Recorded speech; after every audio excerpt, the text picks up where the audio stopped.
स्वागत है आप सभी का विवेक पाठशाला पे। इसके पहले की कक्षाओं में हम लोग कंप्यूटर की जो विकास प्रक्रिया है उस पे आप लोग ठहर के बात कर चुके हैं।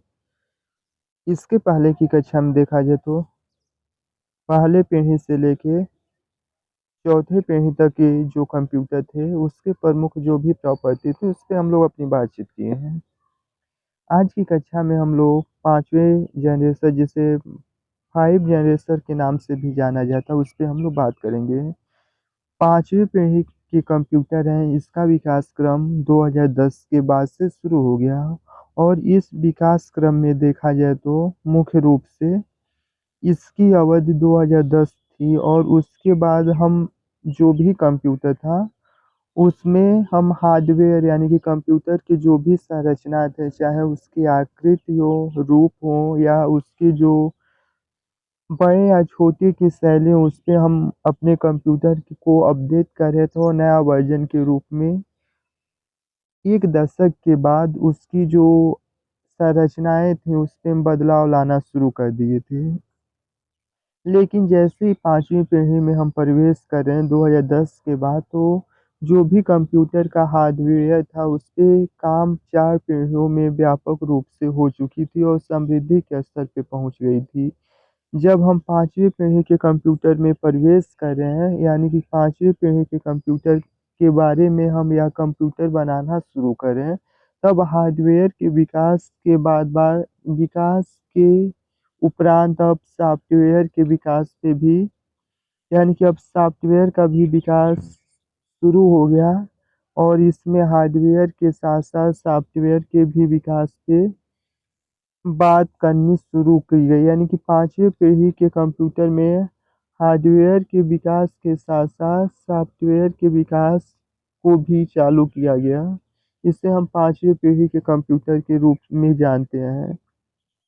इसमें देखा जाए तो working with the computer is the injection fast multiple taken could the performance simultaneously, यानी कि पांचवें पीढ़ी के कंप्यूटर कम समय में और अधिक तेजी से वह गणना करने योग्य सक्षम हो गए।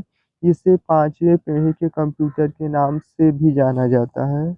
इसमें कुछ प्रमुख पांचवें पीढ़ी के कंप्यूटर थे जिसमें प्रमुख रूप से जो टेक्नोलॉजी का प्रयोग किया जाता था, जिसे प्रायः एआई के नाम से सब कोई वाकिफ है, जिसे आर्टिफिशियल इंटेलिजेंस, क्वांटम कंप्यूटर और नैनो टेक्नोलॉजी का प्रयोग पांचवें पीढ़ी के कंप्यूटर में प्रयोग होने लगा। और पांचवें पीढ़ी के कंप्यूटर की प्रमुख विशेषताएं ये थी कि इस पीढ़ी तक आते आते जो भी कंप्यूटर थे उसके गणना करने की क्षमता व्यापक रूप से समृद्ध और विकसित हो गई। एक बार हम पुनः जो भी इसके पहले हम लोग अध्ययन किए हैं उसको रिवाइज के रूप में देखेंगे। पहले पीढ़ी के कंप्यूटर का विकास क्रम 40 से 50 के दशक में हुआ। इसमें जिस यंत्र का प्रयोग किया जाता था उसे वैक्यूम ट्यूब के नाम से जानते थे।